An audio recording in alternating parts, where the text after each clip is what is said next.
Hi learners, എവർക്കും നമസ്കാരം. EyePlus training സൊല്യൂഷന്റെ ഒരു കുഞ്ഞു വീഡിയോയിലേക്ക് എവർക്കും സ്നേഹം നിറഞ്ഞ സ്വാഗതം. ജൂലൈ ഓഗസ്റ്റ് മാസങ്ങളിലായിട്ട് വലിയൊരു പരീക്ഷാ കാലത്തിലൂടെയാണ് നമ്മൾ കടന്നു വന്നത് അല്ലെ.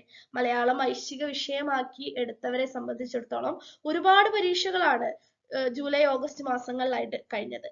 നമുക്ക് കേട്ടറ്റ് കാറ്റഗറിയിൽ നിന്ന് തന്നെ തുടങ്ങാം. കേട്ടറ്റ് കാറ്റഗറി 2, 3 പരീക്ഷകൾ, അതുപോലെ തന്നെ നമ്മുടെ സെറ്റ് പരീക്ഷ, നെറ്റ് പരീക്ഷ, പാർട്ട് ടൈം HSA പരീക്ഷ, HSST എക്സാം, LPUP എഴുതുന്നവരാണെങ്കിൽ ആ പരീക്ഷ, ഇതിലൂടെയൊക്കെ നമ്മൾ കടന്നു വന്നു കഴിഞ്ഞു.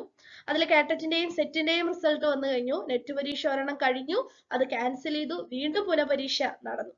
അപ്പൊ അതിന്റെ ആൻസർ കീ കാര്യങ്ങളൊക്കെ വന്നു കഴിഞ്ഞിട്ടുണ്ട്.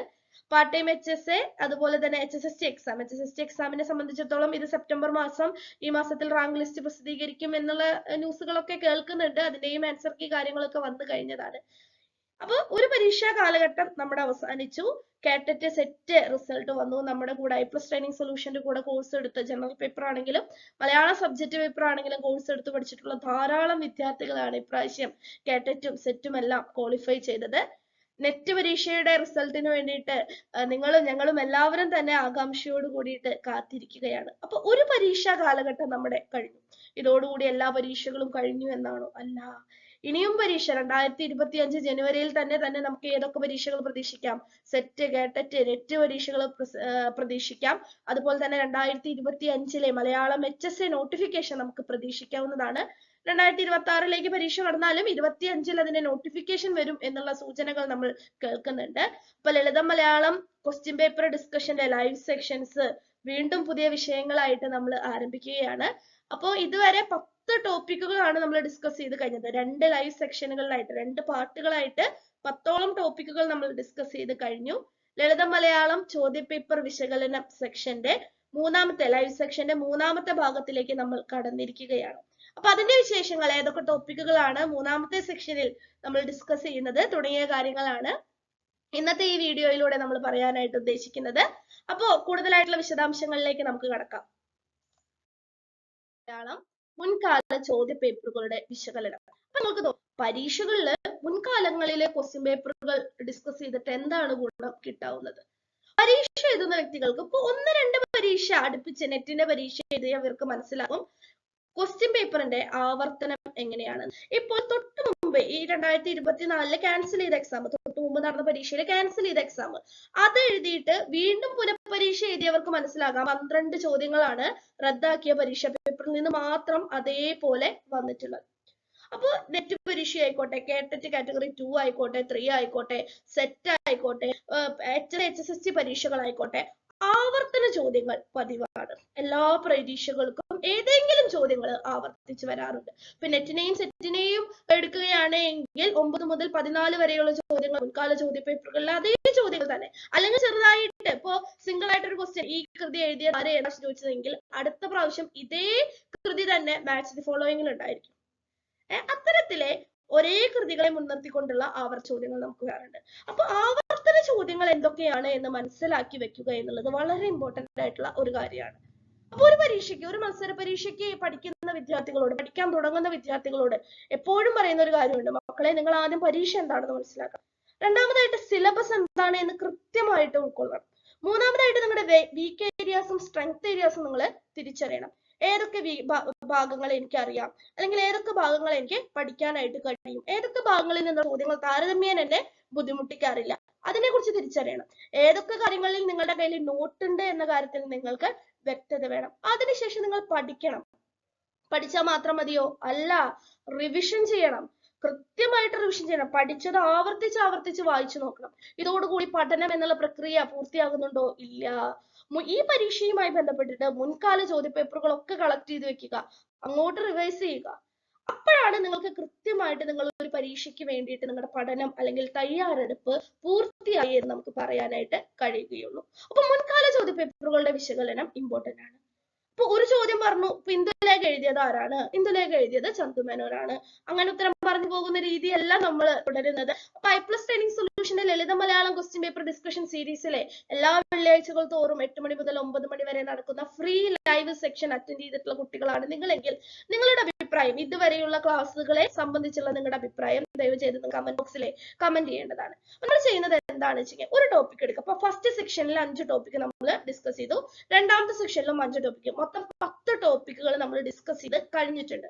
ഇപ്പൊ ഉദാഹരണമായിട്ട് നമ്മൾ ചെറുകഥ എന്നുള്ളത് ഡിസ്കസ് ചെയ്ത് കഴിഞ്ഞതാണ്. ചെറുകഥയെ മുൻനിർത്തിക്കൊണ്ട് കാറ്ററ്റ്, സെറ്റ്, HSA, HST ഈ 5 പരീക്ഷകളിലും എന്താണ് ചോദിച്ചു കണ്ടിട്ടുള്ള എല്ലാ ചോദ്യങ്ങളും നമ്മൾ തപ്പിപ്പിടിച്ചെടുത്ത് ഓരോ വർഷത്തെയും ക്വസ്റ്റ്യൻ പേപ്പർ എടുത്ത് ചെറുകഥയുടെ ചോദ്യങ്ങൾ ഏതൊക്കെയാണെന്ന് തപ്പിപ്പിടിച്ചെടുത്ത് അത് എന്താണ് ഒരു സീരീസ് ഓഫ് ക്ലാസ്സുകളായിട്ട് പാർട്ടുകളായിട്ട് ഡിസ്കസ് ചെയ്യുന്ന രീതിയാണ് നമ്മൾ തുടർന്നു കൊണ്ടുപോകുന്നത്.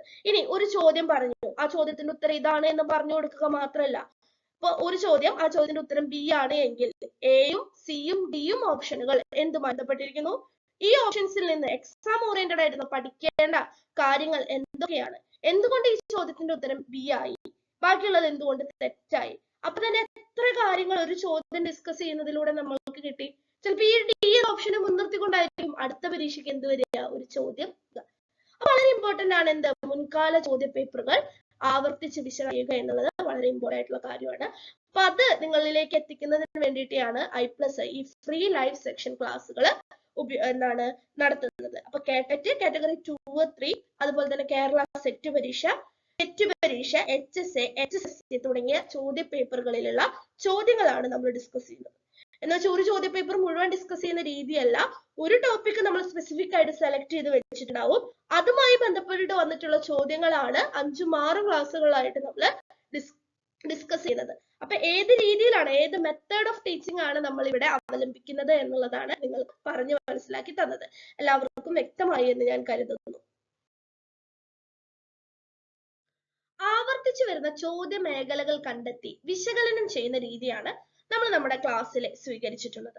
അപ്പൊ കഴിഞ്ഞ പ്രാവശ്യം ഞാൻ പറഞ്ഞു നമ്മുടെ 2 സെക്ഷൻ കഴിഞ്ഞു എന്നുള്ളത്. അപ്പൊ നമ്മുടെ ക്ലാസ് ഇതുവരെ കേൾക്കാത്തവർക്ക് വേണ്ടിയിട്ടാണ് നമ്മൾ പറയുന്നത്.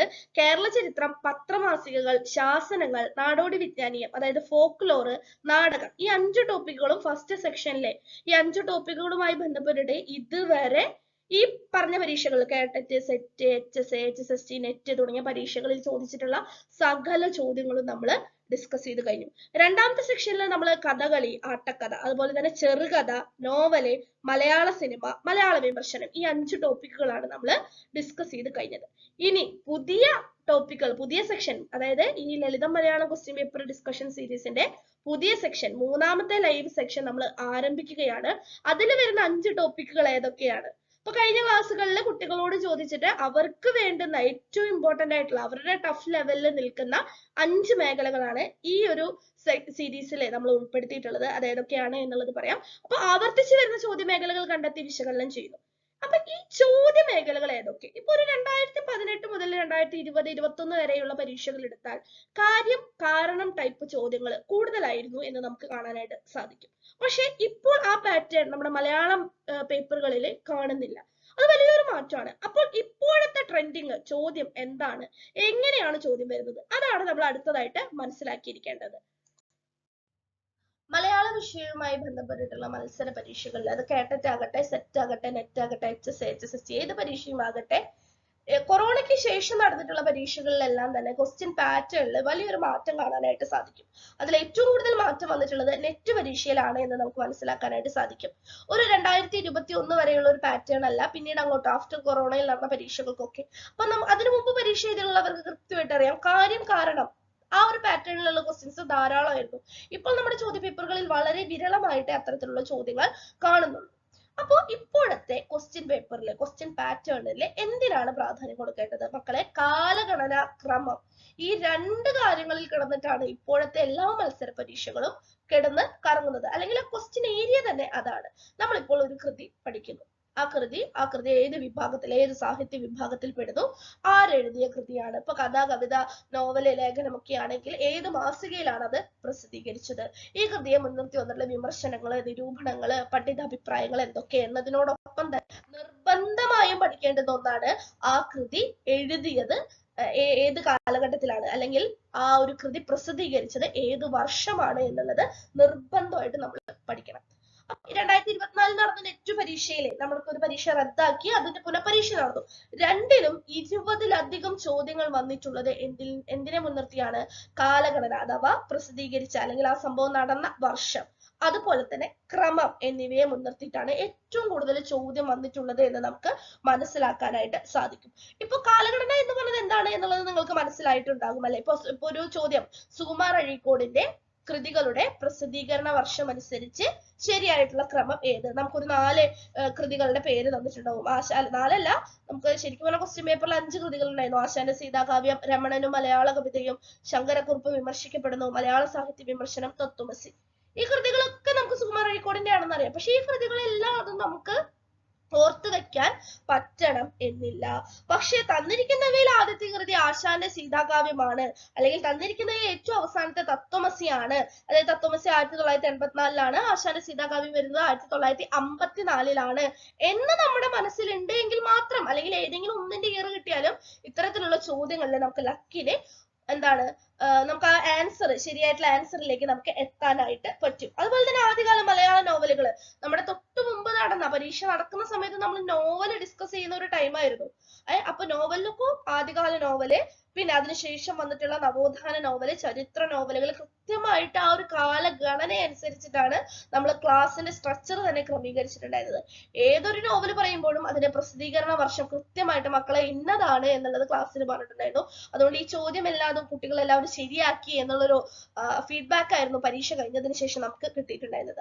അപ്പൊ അത്തരത്തിലെ കാലഘടനയെ മുൻനിർത്തിക്കൊണ്ട് ആ ഒരു പാറ്റേൺ ഓഫ് ക്വസ്റ്റ്യൻസ് ആണ് വന്നിട്ടുണ്ടായിരുന്നത്. നോവലുകളുടെ ക്രമം, അഴീക്കോടിന്റെ കൃതികളുടെ ക്രമം, ആത്മകഥകൾ ക്രമം, വ്യാകരണ ഗ്രന്ഥങ്ങൾ പ്രസിദ്ധീകരണ വർഷം അനുസരിച്ച്, അതുപോലെ നവോത്ഥാന പ്രസ്ഥാനങ്ങള്, കേരള ചരിത്രത്തിൽ നടന്നിട്ടുള്ള പ്രധാനപ്പെട്ട സംഭവങ്ങൾ, ചരിത്ര സംഭവങ്ങൾ, പത്രമാസികകള്, ഭാരതീയ കാവ്യശാസ്ത്ര ഗ്രന്ഥം, അവയ പുറത്തു വന്ന കാലഘട്ടം അനുസരിച്ചിട്ട് ഇതൊക്കെയാണ് ഇത് കാലഗണനയെ മുൻനിർത്തി വന്നത്. ഇനി ക്രമത്തിലേക്ക് കടക്കുകയാണ് എങ്കിൽ സിമ്പിൾ ആയിട്ട് ഏറ്റവും എളുപ്പത്തിൽ വന്നിട്ടുള്ള ഒന്നാണ് വിഭക്തിക്രമം എന്നുള്ളത്. അപ്പൊ ഐപ്ലസ് ട്രെയിനിങ് സൊല്യൂഷന്റെ മലയാളം 5 ക്വസ്റ്റ്യൻ സീരീസ് ക്ലാസ് യൂട്യൂബിൽ നിങ്ങൾ കണ്ടിട്ടുണ്ടാവും. അതിൽ ആദ്യത്തെ ക്ലാസ് വിഭക്തിയെ മുൻനിർത്തിക്കൊണ്ടുള്ള ചോദ്യങ്ങൾ ഉൾപ്പെടുത്തിയിട്ടുണ്ടായിരുന്നു. അതിൽ കൃത്യമായി കോഡ് പറഞ്ഞിട്ടുണ്ടായിരുന്നു. നിപ്രസം, ഉപ്രസം, ഈ കോഡ് പഠിച്ചു വെക്കാൻ പറഞ്ഞിട്ടുണ്ടായിരുന്നു. അതുപോലെ രാമചരിതം എടുക്കുന്ന സമയത്ത് നമ്മൾ ക്ലാസ്സിന്റെ ഇടയിൽ പറഞ്ഞിട്ടുണ്ടായിരുന്ന ഒരു കാര്യമാണ് മക്കളെ, രാമായണത്തിലെ കാണ്ഡങ്ങള് മലയാള വിദ്യാർത്ഥികളായ നിങ്ങൾ പഠിച്ചു വെക്കണം. അത് ചിലപ്പോൾ ചോദ്യമായിട്ട് വരും. അതുപോലെ ടീച്ചർ പറഞ്ഞതുപോലെ തന്നെ ചോദ്യം വന്നു എന്നുള്ളൊരു ഫീഡ്ബാക്ക് നമുക്ക് കിട്ടിയിട്ടുണ്ടായിരുന്നു. രാമായണത്തിലെ കാണ്ഡങ്ങൾ കൃത്യമായിട്ട് ഓർഡറിലാക്കുക എന്നുള്ളതായിരുന്നു ആ ചോദ്യം. അപ്പൊ കൃത്യമായിട്ട് നമ്മൾ എന്താണ്, ബാലകൻ അയോധ്യയിൽ ആരണ്യം തന്നിൽ പുക്കു, കിഷ്കിന്ധ രാജനോട് സുന്ദരൻ യുദ്ധം ചെയ്തു, ഇതായിരുന്നു അത് പഠിക്കാനായിട്ട് കുട്ടികൾക്ക് പറഞ്ഞു കൊടുത്തിട്ടുണ്ടായിരുന്ന കോഡ് എന്ന് പറയുന്നത്. ബാലകൻ അയോധ്യയിൽ ആരണ്യം തന്നിൽ പുക്കു, കിഷ്കിന്ധ രാജനോട് സുന്ദരൻ യുദ്ധം ചെയ്തു. ഈ ഒരു കോഡ് പഠിച്ചു വെച്ചാൽ ബാലകാണ്ഡമാണ് ആദ്യത്തെ, പിന്നീട് അയോധ്യകാണ്ഡം, പിന്നീട് ആരണ്യകാണ്ഡം, പിന്നീട് കിഷ്കിന്ധകാണ്ഡം, അതിനുശേഷം സുന്ദരകാണ്ഡം, അവസാനം യുദ്ധകാണ്ഡം എന്നുള്ള കാര്യം കുട്ടികൾക്ക് ഓർമ്മ വരും. അപ്പൊ ഇത്തരത്തിലെ കാലഗണന, ക്രമം എന്നിവ പഠിക്കുന്ന സമയത്ത് നിങ്ങൾ നിങ്ങളുടേതായ രീതിയിൽ കോഡുകൾ ഉണ്ടാക്കി പഠിക്കാനായിട്ട് ശ്രമിക്കണം. ഇപ്പൊ കഥ, കവിത, നോവല്, ഇപ്പൊ കവിത നമ്മൾ ലളിത മലയാളത്തിൽ ഡിസ്കസ് ചെയ്തിട്ടില്ല, ഞാൻ ക്ലാസ് എടുക്കുന്ന സമയത്ത് കാര്യങ്ങളാണ് പറയുന്നത്. ഏതൊരു സാഹിത്യ മേഖലയാണെങ്കിലും കൃതികൾ പഠിപ്പിക്കുന്ന സമയത്ത് കൃത്യമായിട്ട് ഒരു കുഞ്ഞു കോഡ് അവർക്ക് പറഞ്ഞു കൊടുക്കും. ഇപ്പൊ നമ്മുടെ നോവലിന്റെ സെക്ഷനിലെ MTയുടെ കൃതികളെല്ലാം നമ്മൾ കോഡായിട്ട് പഠിച്ചു. അപ്പൊ ഈ ക്ലാസ്, ഇപ്പോൾ ഈ വീഡിയോ കേൾക്കുന്ന നമ്മുടെ നോവലിലെ ക്ലാസ്സിൽ ഇരുന്ന കുട്ടികൾ ഉണ്ടെങ്കിൽ നിങ്ങളുടെ അഭിപ്രായം എന്താണ് എന്നുള്ളത് ഒന്ന് കമന്റ് ചെയ്യണേ. അപ്പൊ കൃത്യമായിട്ട് നമ്മൾ അങ്ങനെയാണ് പഠിച്ചത് അല്ലെ? അതുപോലെ N കൃഷ്ണപിള്ളയുടെ നാടകങ്ങൾ പഠിക്കുന്ന സമയത്തും അത് കുറച്ചധികം ഉള്ളത് കൊണ്ട് കൃത്യമായിട്ട് ഒരു ഓർഡറിലെ ഒരു കോഡ് ഉണ്ടാക്കിയിട്ട് ഒരു മാല പോലെ ഒരു സെന്റൻസ് ക്രിയേറ്റ് ചെയ്തിട്ടാണ് പറഞ്ഞു തന്നത്. അപ്പൊ കാലഘടന, ക്രമം എന്നീ കാര്യങ്ങൾ ഓർത്തു വെക്കാനുള്ള ഏറ്റവും എളുപ്പമുള്ള വഴി എന്ന് പറയുന്നത് കൃത്യമായിട്ട് സോഴ്സ്, സാഹിത്യ ചരിത്രങ്ങളെ മുൻനിർത്തിക്കൊണ്ട് വർഷങ്ങൾ എഴുതിയെടുക്കുകയും അതെന്തെങ്കിലും കോഡിലൂടെ പഠിക്കുക എന്നുള്ളതുമാണ്. പിന്നീട് മറ്റൊരു ക്വസ്റ്റ്യൻ പാറ്റേൺ എന്ന് പറയുന്നത് ചേരുംപടി ചേർക്കുക, മാച്ച് ദി ഫോളോയിങ് ആണ്. അപ്പൊ അതിൽ സമകാലിക കഥകളെ മുൻനിർത്തി കഥാകൃത്ത് എന്ന രീതിയിൽ, യാത്രാ വിവരണം, ആരെഴുതി എന്ന രീതിയിൽ, കഥാപാത്രം, നാടകം, സാധാരണ നോവലിലെ കഥാപാത്രമൊക്കെ നമ്മളോട് ചോദിക്കാറുള്ളത്. ഇപ്രാവശ്യം നാടകത്തിലെ കഥാപാത്രങ്ങൾ മാച്ച് ദി ഫോളോയിങ് വന്നു. സിനിമ സംവിധായകർ, സിനിമാ ഗാനം രചയിതാക്കൾ, നാടകം, നാടകകൃത്ത്, വ്യാകരണ കൃതികള്, ആദ്യകാല കഥകളെ മുൻനിർത്തിക്കൊണ്ടുള്ള ചോദ്യം, നോവൽ രചയിതാക്കള്, റുബായാത്തിന്റെ വിവർത്തനം, ആധുനിക കവിതയുടെ വരികൾ തന്നിട്ട് ആരുടെ കവിതയാണ് എന്നുള്ള രീതിയിൽ കവിതയുടെ വരികൾ തന്നിട്ട് കാവ്യസന്ദർഭം എന്ത്, പച്ചമലയാള കൃതികൾ തന്നിട്ട് പച്ചമലയാള കൃതികൾ രചിച്ചതാരെ, ആ രീതിയിൽ കൃതി എന്താണ് ചേരുംപടി ചേർക്കുകയിൽ നിന്ന് ചോദ്യം വന്നിട്ടുണ്ട്.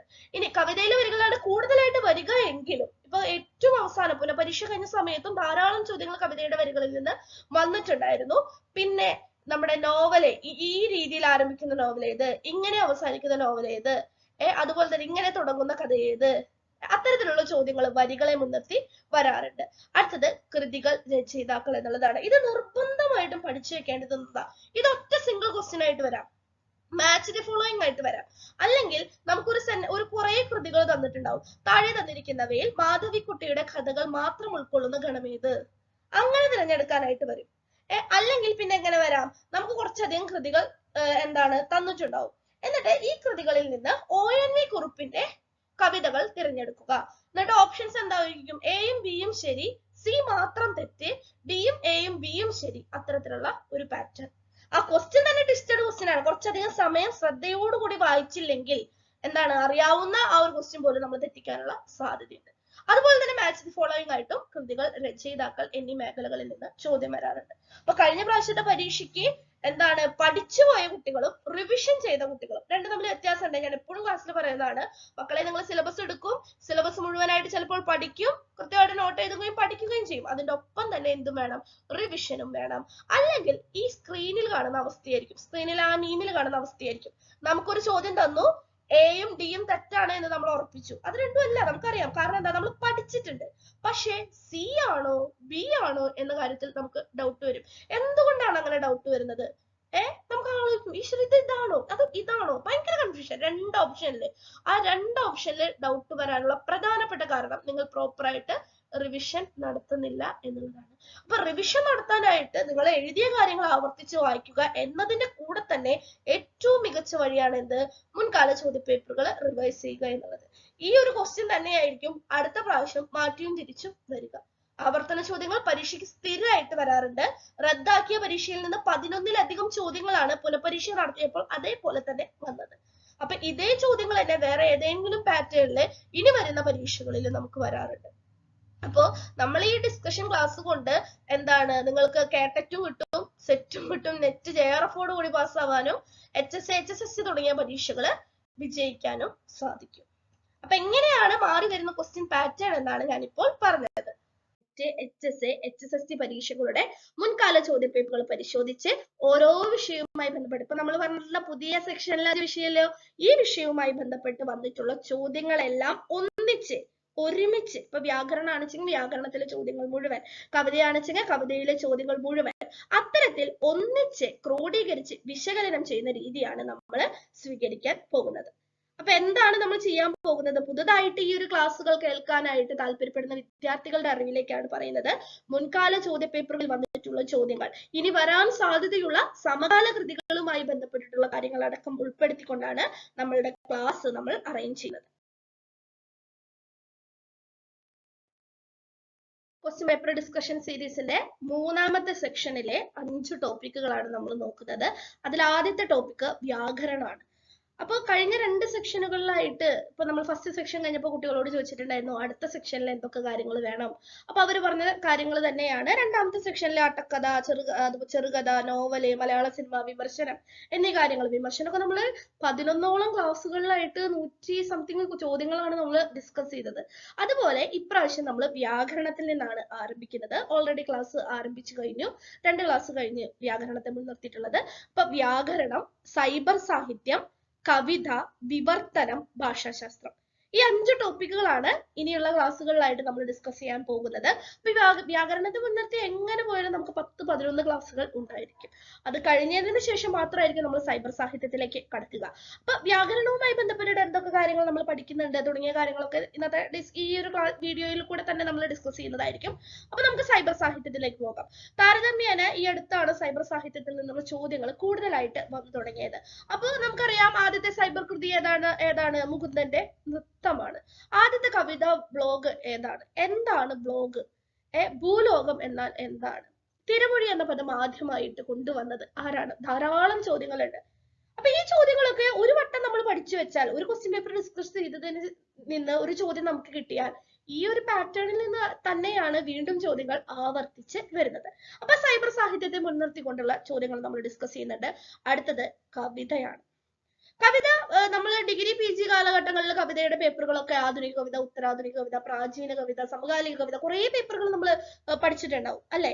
പക്ഷേ അതൊക്കെ എങ്ങനെയാണ്? ഡിസ്ക്രിപ്റ്റീവ് എക്സാമുകളായിരുന്നു. നമുക്ക് വരി അറിഞ്ഞില്ല എങ്കിലും നമുക്ക് കണ്ടന്റ് അറിഞ്ഞു എങ്കിൽ നമുക്ക് എഴുതി വെച്ച് സ്കോർ ചെയ്യാനായിട്ട് പറ്റും. പക്ഷെ ഇവിടെ അങ്ങനെയല്ല. കവിത, വൈലോപ്പിള്ളിയുടെ കവിതകൾ ഏതൊക്കെയാണ്, ഓരോ കവിതയും ഏത് കാലഘട്ടത്തിൽ ഏത് വർഷമാണ് പ്രസിദ്ധീകരിച്ചത്, ഏത് മാസികയിലാണ് പ്രസിദ്ധീകരിച്ചത്, ഓരോ കവിതയ്ക്കും അവതാരിക എഴുതിയത് ആരെ, ഇന്ന കവി ഈ കൃതികളുടെ ഇപ്പൊ ആശാന്റെ ഇന്ന കൃതികളെ മുൻനിർത്തി പഠനം നിർവഹിച്ചത് ആരെ, ഓരോ വരികൾ തന്നിട്ട് ഇത് ഏത് കവിതയിലെ വരികളാണ്, അല്ലെങ്കിൽ കവിതാ സന്ദർഭം ഏത്, ആരുടെ വരികൾ തുടങ്ങിയ കാര്യങ്ങളാണ് കവിതയിൽ നിന്ന്. അതിപ്പോ പ്രാചീന കവിതയാണെങ്കിലും സമകാലിക കവിതയാണെങ്കിലും അതുപോലെ തന്നെ ആധുനിക കവിതയാണെങ്കിലും ഏത് രീതിയിൽ നിന്നാണെങ്കിലും കവിതയെ മുൻനിർത്തിക്കൊണ്ട് ഇത്തരത്തിലുള്ള ചോദ്യങ്ങളാണ് വരാറുള്ളത്. അതുപോലെ തന്നെ ഈ കവിതയെ മുൻനിർത്തിക്കൊണ്ടുള്ള പണ്ഡിത അഭിപ്രായങ്ങൾ, വിമർശനങ്ങൾ, അത്തരത്തിലുള്ള ഒരു കോട്ട് തന്നിട്ട് ഇത് ആരുടെ അഭിപ്രായമാണ്, ഏത് കവിതയെ മുൻനിർത്തിക്കൊണ്ടാണ് ഇത് അഭിപ്രായപ്പെട്ടത്, ഏത് കൃതിയിലൂടെയാണ് ഈ ഒരു അഭിപ്രായം മുന്നോട്ട് വെച്ചത്, അത്തരത്തിലുള്ള ചോദ്യങ്ങൾ വരാറുണ്ട്. അപ്പൊ മുൻകാല ഈ നമ്മളിപ്പോ പറഞ്ഞിട്ടുള്ള സെറ്റ്, നെറ്റ്, HSA, HSST, കേട്ടറ്റ് ഈ ചോദ്യ പേപ്പറുകളിൽ നിന്നുള്ള എല്ലാ ചോദ്യങ്ങളും എടുക്കുന്നതോടുകൂടി കവിത എന്ന വിഷയവുമായി ബന്ധപ്പെട്ടിട്ടുള്ള പഠനം കൂടി നമ്മുടെ കഴിയുകയാണ്.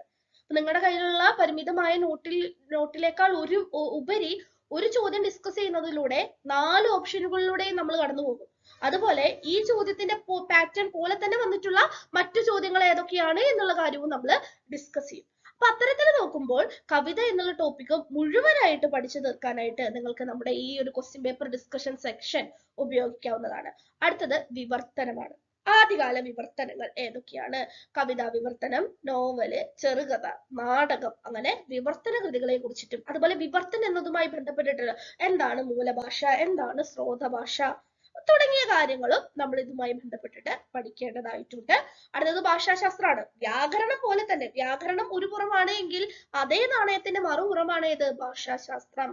രൂപിമം എന്താണ്, സ്വനം എന്താണ്, സ്വനിമം എന്താണ്, താഴെ തന്നിരിക്കുന്നവയിൽ ഉൽക്ഷിപ്തം ഏത്, ഹർഷി ഏത് ചോദ്യം വരാറുള്ളതാണ് അല്ലെ. അതുപോലെ തന്നെ ഭാഷാശാസ്ത്രം, ഭാഷാഗോത്രം, ഭാഷാ കുടുംബം എന്നിവയുമായി ബന്ധപ്പെട്ടുള്ള ചോദ്യങ്ങളും സാധാരണയായിട്ട് വരാറുണ്ട്. അപ്പൊ ഭാഷാശാസ്ത്രം പലർക്കും വ്യാകരണവും ഭാഷാശാസ്ത്രവും ഒക്കെ ഒരു പക്ഷേ ഒരു 10 പേർക്കെങ്കിലും കീറാമുട്ടിയായിട്ട് അനുഭവപ്പെടാറുണ്ട്. അപ്പൊ മുൻകാല ചോദ്യപേപ്പറുകൾ ആവർത്തിച്ച് റിവിഷൻ ചെയ്യുകയാണ് എങ്കിൽ ഈ ബുദ്ധിമുട്ട് നമുക്ക് ഒഴിവാക്കി കിട്ടും. കാരണം ഒരേ പാറ്റേൺ ഓഫ് ക്വസ്റ്റ്യൻസ് ആണ് സാധാരണയായിട്ട് വരാറുള്ളത്. അപ്പൊ ഈ ഒരു 5 ടോപ്പിക്കുകളാണ് നമ്മുടെ 3ാമത്തെ ലൈവ് സെക്ഷൻ സീരീസിൽ നമ്മൾ ഡിസ്കസ് ചെയ്യാൻ പോകുന്നത്. ക്ലിയർ ആയിട്ടുണ്ടാകും എന്ന് കരുതുന്നു. ലൈവ് ക്ലാസ്സിലെ വ്യാകരണം എന്നുള്ള ടോപ്പിക്കാണ് നമ്മൾ ആദ്യമായിട്ട് ആരംഭിക്കുന്നത്. അപ്പൊ വ്യാകരണവുമായി ബന്ധപ്പെട്ട് ഏതൊക്കെ രീതിയിൽ ചോദ്യം വരാം? അക്ഷരമാല, ശബ്ദ വിഭാഗങ്ങൾ, സന്ധി, സമാസം, ചിഹ്നങ്ങൾ, ലിംഗവ്യവസ്ഥ, വചനവ്യവസ്ഥ, വിഭക്തി, കാരകം, കൃത്ത്, പ്രകാരം, പ്രയോഗം, വ്യാകരണവുമായി ബന്ധപ്പെട്ടുള്ള വിവിധ സമീപനങ്ങൾ, വിവിധ വ്യാകരണ ഗ്രന്ഥങ്ങൾ, കർത്താക്കൾ പ്രസിദ്ധീകരിച്ച വർഷം, അതിനുപയോഗിച്ചിട്ടുള്ള വ്യാകരണ സമീപനം എന്താണ് തുടങ്ങിയ കാര്യങ്ങളിൽ നിന്നെല്ലാം വ്യാകരണവുമായി ബന്ധപ്പെട്ട് ചോദ്യം വരാറുണ്ട്. അപ്പൊ താഴെ തന്നിരിക്കുന്നവയില് സംയോജിക വിഭക്തിക്ക് ഉദാഹരണം ഏത്? ഈ പാറ്റേൺ ഓഫ് ക്വസ്റ്റ്യൻസ് ഇപ്പോഴും ഉണ്ട് എങ്കിൽ പോലും നെറ്റ് പരീക്ഷയിലൊക്കെ നമുക്ക് ദീർഘമായിട്ടുള്ള ഒരു വാചകം തന്നിട്ട് ഈ വാചകത്തിൽ തെളിഞ്ഞു കാണുന്ന സന്ധി നിയമങ്ങൾ ഏതൊക്കെയാണ്, അല്ലെങ്കിൽ ഇതിൽ കാണുന്ന വ്യാകരണ രീതികൾ ഏതൊക്കെയാണ്, അത്തരത്തിലുള്ള ക്വസ്റ്റ്യൻ ഓഫ് പാറ്റേൺസ് ഇപ്പൊ വ്യാകരണവുമായി ബന്ധപ്പെട്ടിട്ട് ചോദിച്ച് കാണാറുണ്ട്. വ്യാകരണ കൃതികളെ കുറിച്ചിട്ടുള്ള ചോദ്യങ്ങൾ എല്ലാ ക്വസ്റ്റ്യൻ പേപ്പറുകളിലും ഇപ്പോൾ റിപ്പീറ്റ് ആയിട്ട് വരാറുണ്ട്. അപ്പൊ വ്യാകരണമാണ് നമ്മൾ ഡിസ്കസ് ചെയ്തത്. അപ്പൊ ഇതിലെ സന്ധി എന്ന ടോപ്പിക് നമ്മുടെ എടുത്തു കഴിഞ്ഞു. അപ്പൊ എന്താണ് സന്ധി, സന്ധിയുടെ വിഭജനങ്ങൾ ഏതൊക്കെയാണ്, കേരള പാണ്ഡ്യത്തിലെ എല്ലാ കാരികകളും വ്യത്യസ്തമായിട്ടുള്ള ഉദാഹരണങ്ങളെ മുൻനിർത്തിക്കൊണ്ട് ഇപ്പോഴത്തെ ക്വസ്റ്റ്യൻ പേപ്പർ എടുത്താൽ നമുക്ക് ഇപ്പൊ കഴിഞ്ഞ HSST പരീക്ഷയൊക്കെ എടുത്തു നോക്കിയാൽ അതിന്റെ ചോദ്യ പേപ്പറൊക്കെ എടുത്തു നോക്കിയാൽ നമുക്ക് മനസ്സിലാക്കാൻ കഴിയുന്ന ഒരു കാര്യം, കേരള പാണ്ഡ്യം ടെസ്റ്റിന്റെ ഉള്ളിൽ നിന്ന് തന്നെ, അതായത് കേരള പാണ്ഡ്യം എന്ന് പറയുന്ന AR രാജരാജവർമ്മ ഇവിടെ അത് നമുക്ക് ടെസ്റ്റ് തന്നെയാണ്. മലയാള വിദ്യാർത്ഥികളെ സംബന്ധിച്ചിടത്തോളം വ്യാകരണത്തിന്റെ ഏറ്റവും ഇമ്പോർട്ടന്റ് ആയിട്ടുള്ള പുസ്തകമാണ് കേരള പാണ്ഡ്യം. അപ്പൊ അതിന്റെ ഉള്ളിൽ നിന്ന് തന്നെയാണ് ഇൻ ഡീപ്പ് ആയിട്ടുള്ള ഉദാഹരണങ്ങൾ തന്നിരിക്കുന്നത്. അപ്പൊ അതുകൊണ്ട് തന്നെ കേരള പാണ്ഡ്യത്തെ മുൻനിർത്തിക്കൊണ്ടാണ് നമ്മൾ നമ്മുടെ സന്ധിയുടെ ക്ലാസ് മുഴുവനായിട്ട് എടുത്തു തീർത്തത്. കേരള പാണ്ഡ്യത്തിലെ ഉദാഹരണങ്ങൾക്കും പിന്നെ മുൻകാല ചോദ്യപേപ്പറുകളിലെ ഉദാഹരണങ്ങൾക്കും പ്രാധാന്യം നൽകിക്കൊണ്ടാണ് നമ്മൾ ആ ക്ലാസ് എടുത്തത്. സന്ധിയും ലീലാതിലകവുമായി ബന്ധപ്പെട്ടിട്ടുള്ള ചർച്ച വളരെ ഇമ്പോർട്ടന്റ് ആയിട്ട് നമ്മൾ പഠിക്കാറുള്ളതാണ് അല്ലെ. റുട്ടോർ ദിത്വം ച ഉദാഹരണം ഏത്, തന്നിരിക്കുന്നവയിൽ ഏതാണ് ഈ ലീലാതിലക സൂത്രവുമായി സന്ധി സൂത്രവുമായി ബന്ധപ്പെട്ടിട്ടുള്ള ഉദാഹരണം ഏത്. അപ്പൊ അത്തരത്തിലുള്ള കാര്യങ്ങൾ ലീലാതിലകവും കേരള പാണ്ഡ്യവും തമ്മിലുള്ള ഒരു ചർച്ച, താരതമ്യ ചർച്ചയടക്കം സന്ധി എന്നുള്ള ടോപ്പിക് നമ്മുടെ കഴിഞ്ഞിരിക്കുകയാണ്. ഇനി അക്ഷരമാല, ശബ്ദവിഭാഗങ്ങൾ, സമാസം, ചിഹ്നങ്ങൾ, ലിംഗവ്യവസ്ഥ, വചനവ്യവസ്ഥ, വിഭക്തി, കാരകം, കൃത്ത്, പ്രകാരം, പ്രയോഗം തുടങ്ങിയ ടോപ്പിക്കുകളെല്ലാം ഇനി വരുന്ന വെള്ളിയാഴ്ചകളിലായിട്ട് നമ്മൾ ഡിസ്കസ് ചെയ്യുന്നതായിരിക്കും. അപ്പൊ വ്യാകരണം ബുദ്ധിമുട്ടായിട്ടുള്ളവരെല്ലാവരും തന്നെ നിർബന്ധമായിട്ട് നമ്മുടെ ഈ ഒരു ഫ്രീ ലൈവ് സെക്ഷൻ അറ്റൻഡ് ചെയ്യാനായിട്ട് ശ്രമിക്കുക. ഒരു ചോദ്യം, ആ ചോദ്യത്തിന്റെ ഉത്തരം ഇതാണ് മക്കളെ എന്ന് വെറുതെ പറഞ്ഞു തരികയല്ല, എന്തുകൊണ്ട് അതായി, എന്തുകൊണ്ട് മറ്റുള്ള 3 ഓപ്ഷൻസും തെറ്റായി എന്ന രീതിയിലാണ് നമ്മുടെ ക്ലാസ് അറേഞ്ച് ചെയ്തിരിക്കുന്നത്. പറഞ്ഞ പോലെ വ്യാകരണം എന്നുള്ള ടോപ്പിക്കാണ് ഇപ്പോൾ നമ്മൾ എടുത്തുകൊണ്ടിരിക്കുന്നത്. നമ്മൾ ക്ലാസ്സുകൾ തുടങ്ങിക്കഴിഞ്ഞു. എല്ലാ വെള്ളിയാഴ്ചകളിലും രാത്രി 8 മണി മുതൽ 9 മണി വരെ ആയിരിക്കും ക്ലാസ്. ഇതൊരു ഫ്രീ ലൈവ് സെക്ഷൻ ആണ്. യാതൊരു വിധത്തിലുള്ള പേയ്മെന്റും നിങ്ങൾ അടയ്ക്കേണ്ടതില്ല. അപ്പൊ ഗൂഗിൾ മീറ്റ് വഴിയായിരിക്കും ക്ലാസ് കണ്ടക്ട് ചെയ്യുന്നത്. ലളിതം മലയാളം ടെലഗ്രാം ചാനലിലും വാട്സപ്പ് ഗ്രൂപ്പിലും ജോയിൻ ചെയ്താൽ നിങ്ങൾക്ക് ക്ലാസ് തുടങ്ങുന്നതിന് കൃത്യം 5 മിനിറ്റ് മുമ്പ് നിങ്ങൾക്ക് ക്ലാസിന്റെ ഗൂഗിൾ മീറ്റ് ലിങ്ക് ലഭിക്കുന്നതായിരിക്കും. അതുപോലെ തന്നെ നമ്മുടെ വെറുതെ ഞാൻ മാത്രം ഒരു റേഡിയോ ആയിട്ട് ഇങ്ങനെ പറഞ്ഞു പോകുന്ന രീതിയല്ലോ കേട്ടോ. എല്ലാ കൂട്ടുകാരും, നമ്മുടെ ക്ലാസ്സിൽ കേൾക്കുന്ന എല്ലാ സ്റ്റുഡൻസും അവരുടേതായിട്ടുള്ള സംശയങ്ങൾ ചാറ്റ് ബോക്സിൽ ചോദിക്കാറുണ്ട്. ചില സംശയങ്ങൾ അപ്പൊ തന്നെ നമ്മൾ ഉത്തരം പറഞ്ഞ് കൊടുക്കും. അതുപോലെ കുറച്ച് ദീർഘമായിട്ടുള്ള എക്സ്പ്ലനേഷൻ വേണ്ടതാണെന്ന് വെച്ചാൽ നമ്മൾ ക്ലാസ്സിന്റെ അവസാനം ഡിസ്കസ് ചെയ്യും. അല്ലെങ്കിൽ നമ്മുടെ അക്കാദമിക് കോർഡിനേറ്റേഴ്സ് ആയിട്ട് കണക്ട് ചെയ്തിട്ട് ആ ഒരു ഡൗട്ട് ക്ലിയർ ചെയ്യും. അപ്പൊ എന്തായാലും മലയാളം ഐച്ഛികമായിട്ട് തിരഞ്ഞെടുത്ത് മലയാളം മത്സര പരീക്ഷകൾ എഴുതുന്ന വിദ്യാർത്ഥികൾക്ക് തീർത്തും ഉപകാരപ്രദമാകുന്ന ഒരു ക്ലാസ് തന്നെയായിരിക്കും I+ ട്രെയിനിങ് സൊല്യൂഷന്റെ ലളിതം മലയാളം ഫ്രീ ലൈവ് സെക്ഷൻ ക്ലാസ്സുകൾ എന്ന് പറയുന്നത്. അപ്പൊ ക്ലാസ്സിന്റെ ലിങ്ക് കിട്ടാനായിട്ട് നമ്മുടെ ഡിസ്ക്രിപ്ഷൻ ബോക്സിൽ കൊടുത്തിട്ടുള്ള ലളിതം മലയാളം ടെലഗ്രാം ചാനല്. അപ്പൊ ഈ ടെലഗ്രാം ചാനലിൽ ഒരു പ്രത്യേകത ഉണ്ട് കേട്ടോ. 25ഓളം ടോപ്പിക്കുകളുമായി ബന്ധപ്പെട്ടിട്ടുള്ള ധാരാളം ചോദ്യങ്ങൾ നമ്മുടെ ടെലഗ്രാം ഗ്രൂപ്പില്, അതുപോലെ കൃതി പരിചയം, വ്യക്തി പരിചയം തുടങ്ങിയ കാര്യങ്ങളൊക്കെ നമ്മുടെ ടെലഗ്രാം ഗ്രൂപ്പിൽ ഓൾറെഡി സെറ്റ് ചെയ്ത് വെച്ചിട്ടുണ്ട്. അപ്പൊ ഇതിൽ ജോയിൻ ചെയ്യാത്ത ഒരാളാണ് ഈ വീഡിയോ കാണുന്നത് എങ്കിൽ നിങ്ങൾക്ക് ധൈര്യമായിട്ട് നമ്മുടെ ടെലഗ്രാം ഗ്രൂപ്പിൽ ജോയിൻ ചെയ്യാവുന്നതാണ്. ആ ചോദ്യങ്ങളെല്ലാം തന്നെ മുൻകാല ചോദ്യപേപ്പറുകളിലെ ചോദ്യങ്ങളാണ്. നിങ്ങൾക്കത് റിവൈസ് ചെയ്ത് പ്രാക്ടീസ് ചെയ്യാവുന്നതാണ്. അപ്പൊ ക്ലിയർ ആയി എന്ന് കരുതുന്നു.